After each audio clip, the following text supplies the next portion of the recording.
బాగున్నాను, నువ్వేలా ఉన్నావు? నేను బాగున్నాను. మీరిటు వచ్చారేమిటి? మా సార్ నీ వల్ల చాలా ఉపయోగాలు ఉన్నాయని చెప్పారు, తెలుసుకుందామని వచ్చాం. చెబుతావా? చెబుతా, వినండి. నేను చల్లని గాలిని ఇస్తాను, చల్లని నీడనిస్తాను, అందరికీ ఆశ్రమిస్తాను.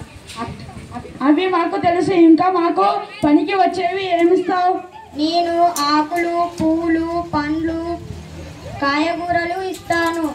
దుస్తులకు అవసరమయ్యేవి ఇచ్చింది నేనే. అట్లాగా. ఇంకా నీవు మాకు ఏ విధంగా సహాయపడతావు? నా కలప గుజ్జుతోటే కాగితాలు తయారు చేస్తారు.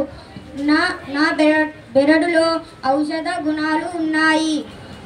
ఇంట్లో అవసరమయ్యేవి ఇచ్చింది నేనే. అట్లాగా? అవును, నా వల్ల ఇంకా చాలా ఉపయోగాలున్నాయి. నన్ను మీరు రక్షిస్తే మిమ్మల్ని నేను రక్షిస్తాను. తప్పకుండా చెట్లను రక్షించుకుంటాం. ఎన్నో విషయాలు తెలియజేసావు. కృతజ్ఞతలు. వెళ్ళి వస్తాం. ధర్మో రక్షిత రక్షిత.